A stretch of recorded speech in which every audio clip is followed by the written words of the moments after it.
I've always had this theory that if Corbyn had won in probably more likely 2017, because 2019 was fucked by the person who is now Prime Minister.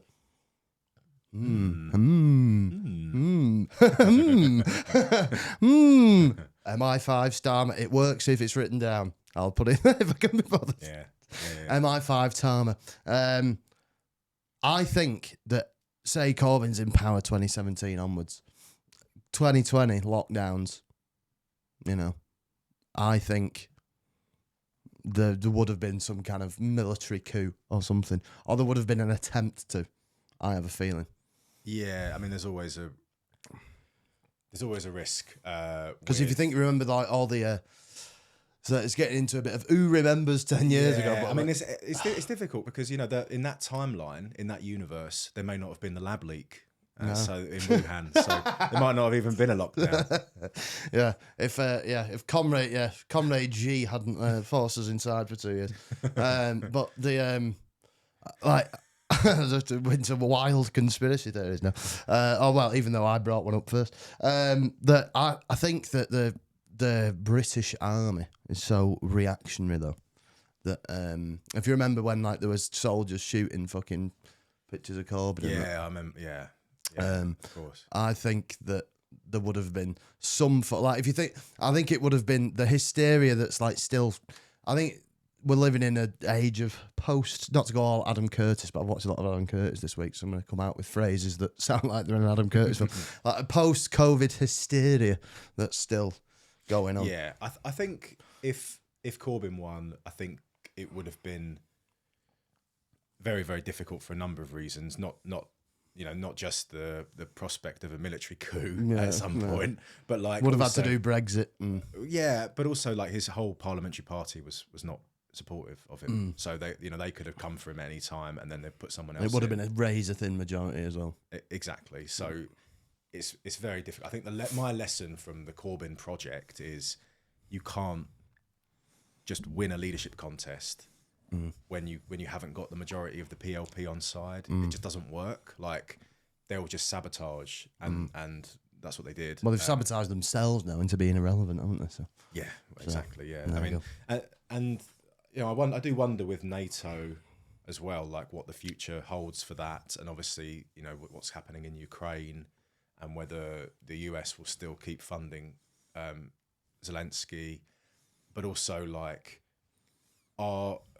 this whole idea, this whole belief that we've had for such a long time that we rely on America for our defense. And even like Americans, Britain is America too. Really, it's like Britain. It's America's little bitch boy, essentially. And there's plenty of countries that don't have a military alliance with America and or nuclear weapons, and they're perfect. They're not a risk of invasion. Yeah. Do you know what I mean? South Africa's not a good example for most politics things, but it's like what who they get. Like, but I've always thought it's like who's going to invade Britain? Like there was this like hysterical thing about about some Irish politician saying that the Russians are going to invade Shannon Airport and stuff. What use is Ireland to fucking? Yeah. So a land invasion of Britain or Ireland, you would have to arrive by ships. You would have to. The Vikings are back. It would be completely logistically ridiculous. You would not. I mean, Morton Gamst Pedersen on a fucking. And what were the spoils of war? Yeah.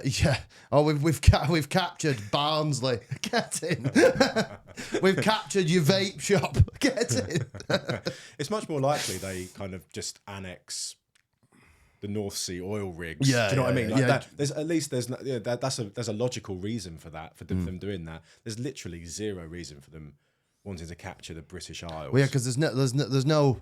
That's sort of why Britain had an empire, because there's no fucking resources here, is there really? Yeah. So oh well, that's.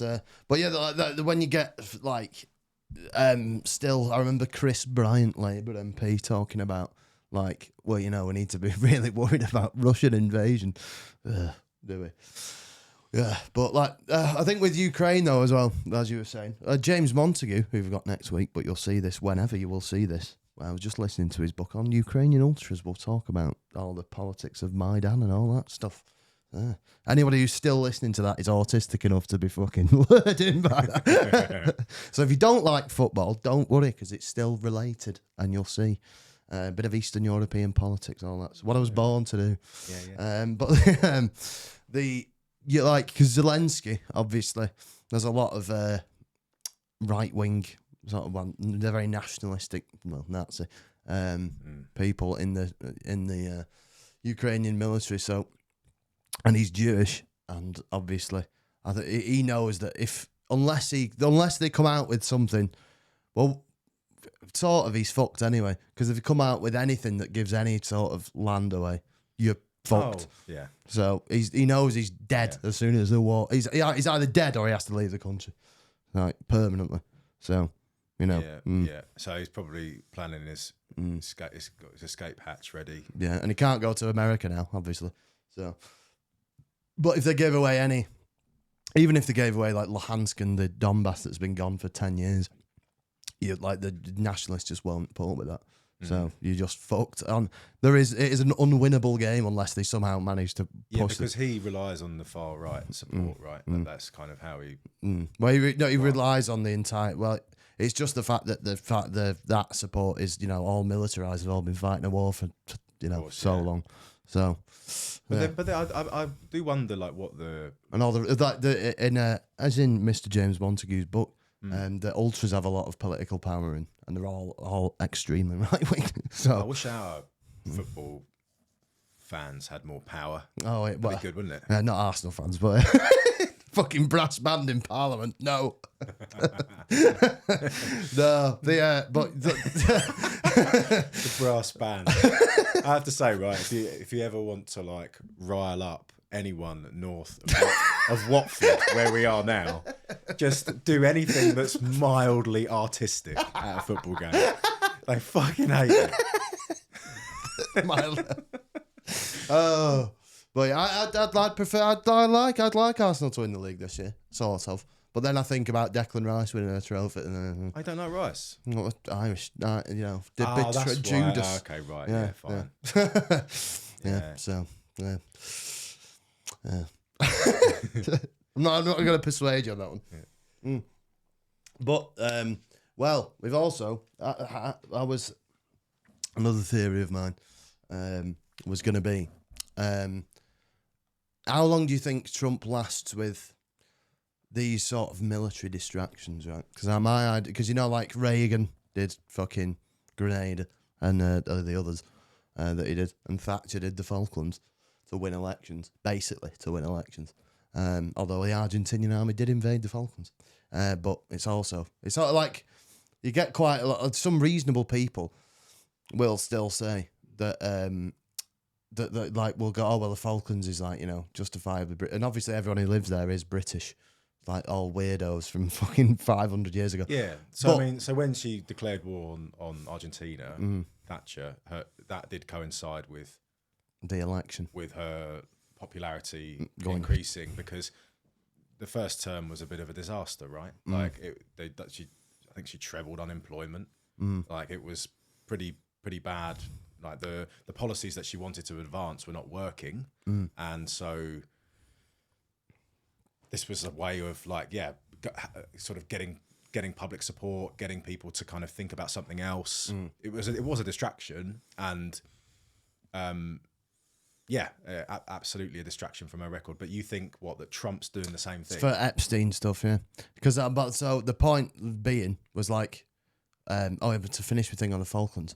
I get obviously the people there want to be British because they're all the legacy of weird cunts who got lost on a ship 400 years ago. But also, it's like saying China should have the Isle of Wight. Do you know what I mean? It's basically the same thing. It's but yeah. Anyway, imagine if the Isle of Wight was Chinese, and it was just Chinese people there. That'd be mad, wouldn't it? Oh, there you go. I was going to make a very racist joke then. Oh my god. We've got to cut that. Oh, God. It's funny though. Oh, that could go on Patreon. Racist jokes on Patreon. Oh, funny.